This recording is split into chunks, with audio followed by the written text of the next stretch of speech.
Pemirsa, Gubernur DKI Jakarta Pramono Anung hadir ke Rumah Sakit Islam Cempaka Putih untuk melihat kondisi para korban ledakan di SMA Negeri 72 Jakarta. Dirinya juga menyebut biaya pengobatan semua korban ditanggung oleh pemerintah daerah.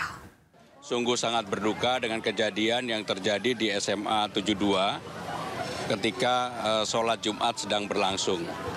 Untuk peristiwanya dengan detail menjadi kewenangan sepenuhnya kepolisian, termasuk berapa korban, apa yang terjadi dan sebagainya. Tetapi dalam keadaan yang seperti ini, pemerintah DKI akan hadir untuk semua hal yang berkaitan dengan tanggungan di rumah sakit sepenuhnya akan menjadi tanggung jawab pemerintah DKI. Dimanapun yang terjadi, pokoknya akan menjadi tanggung jawab pemerintah DKI, apakah di rumah sakit ini, rumah sakit lain, dan sebagainya. Sehingga dengan demikian kami segera, tadi saya sudah ada Ibu Kepala Dinas Pendidikan, Ibu Kepala Dinas Kesehatan, dan juga ada Wali Kota, saya minta untuk semuanya ditangani secara baik. Sedangkan untuk korban dan peristiwanya, kebetulan ada Pak Kapolda. Pak Kapolda, monggo. Beliau yang berwenang. Oh, beliau yang mau menyampaikan. Tapi nanti aja kalau udah update perkembangan ya. Keadaan korban gimana Pak? Iya, Pak Pram. Tadi Mas sempat ngobrol dengan siapa di dalam? ya beberapa korban saya ngobrol, tapi terus terang yang saya ajak ngobrol semuanya dalam keadaan sadar. Memang ada satu yang lagi mau dioperasi. Tapi untuk detailnya nanti biar kepolisian aja yang menyampaikan, ya. Tapi ya. Pak, untuk jumlah korban yang ditanggung berapa Pak? Jumlah korban? Semua korban. Semua korban? Iya. Untuk saat ini ada? Belum? Ya, pokoknya semua berapa? 55. Ada 55 dari Pak Kapolda. Pokoknya semua korban di rumah sakit mana saja akan ditanggung oleh pemerintah DKI sampai dengan selesai. Ya. Pemirsa, Menko Polhukam Syamari Chaniago menanggapi insiden ledakan di SMA Negeri 72 Kelapa Gading, Jakarta. Dirinya ini menyebut penyebab ledakan tidak bisa cepat disimpulkan dan butuh penyelidikan mendalam. Ya, baru kita lihat tempatnya kan di situ, terus ada beberapa yang terbuka gitu ya, dan cari apa sih Itu salah satu tindakan teroris bukan sih Pak? Sama sekali belum. Belum termasuk tindakan teroris atau gimana? Belum tentu.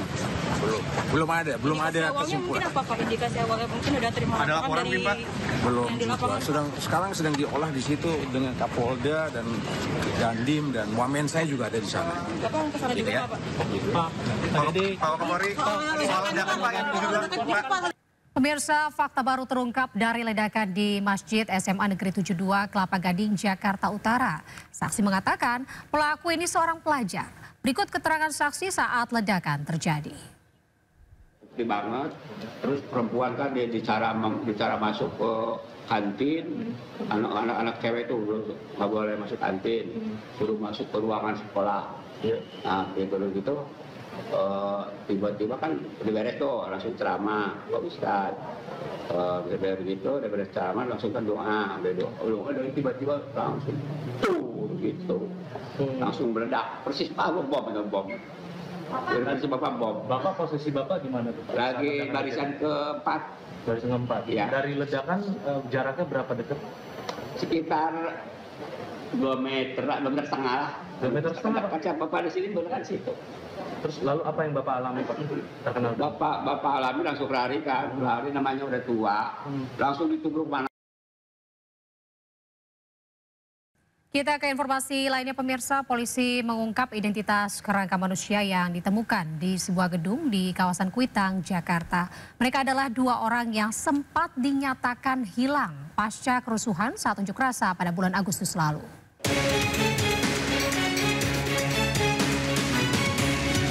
Polisi mengumumkan hasil identifikasi 2 kerangka manusia yang ditemukan dalam kondisi hangus terbakar di sebuah gedung kawasan Kuitang, Jakarta Pusat. Dari hasil pemeriksaan, tim forensik mengidentifikasi kantong jenazah yakni berjenis kelamin laki-laki dengan perkiraan tinggi badan 158 hingga 168 cm. Polisi mengungkap kerangka tersebut atas nama Reno Syah Putra dan Muhammad Farhan. Mereka sempat dinyatakan hilang pada unjuk rasa yang terjadi bulan Agustus lalu. Dan 2, pengambilan sampel DNA dari tulang dari hasil pemeriksaan DNA dan odontologi forensik bahwa nomor postmortem 0080 cocok dengan antemortem 002 sehingga teridentifikasi sebagai Reno Syahputra Dewo, anak biologis dari Bapak Muhammad Yasin. B. Kantong jenazah 0081 dilakukan pemeriksaan identifikasi sekunder berupa perhiasan, ditemukan kalung dan kepala ikat pinggang.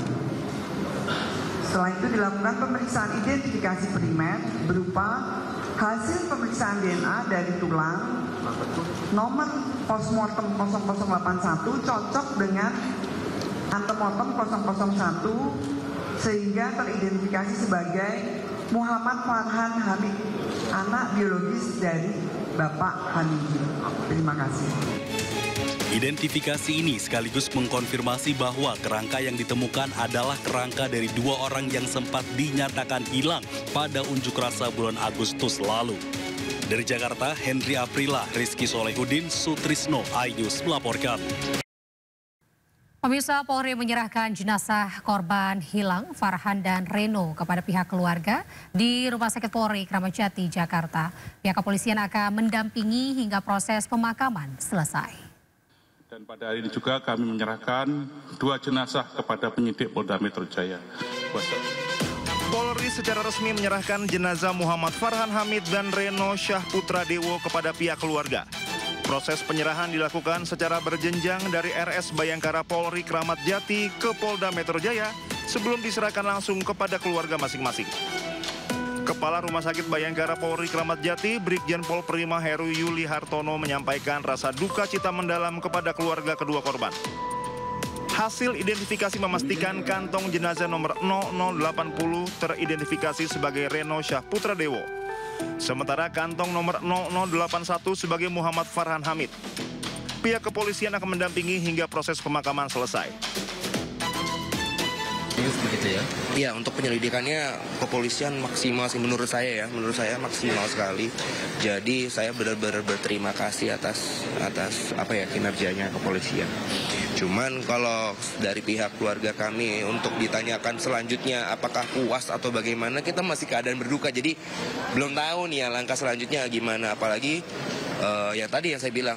Dan hasil akhirnya ternyata adalah sebuah kerangka, itu cukup menyakitkan. Makanya kalau tadi masih berterima kasih dengan orang-orang yang disebut, kalau saya sangat berterima kasih kepada seluruh keluarga yang tetap bertahan sampai pada hari ini dan juga rekan-rekan yang terus membicarakan berita kehilangan orang ini. Sebelumnya Polri mengonfirmasi hasil tes DNA terhadap 2 kerangka manusia yang ditemukan di gedung ACC Kuitang, Jakarta Pusat.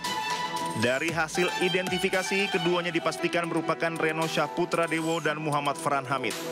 Mereka merupakan warga Jakarta Utara yang dilaporkan hilang setelah kerusuhan di akhir Agustus 2025. Tim Liputan iNews melaporkan.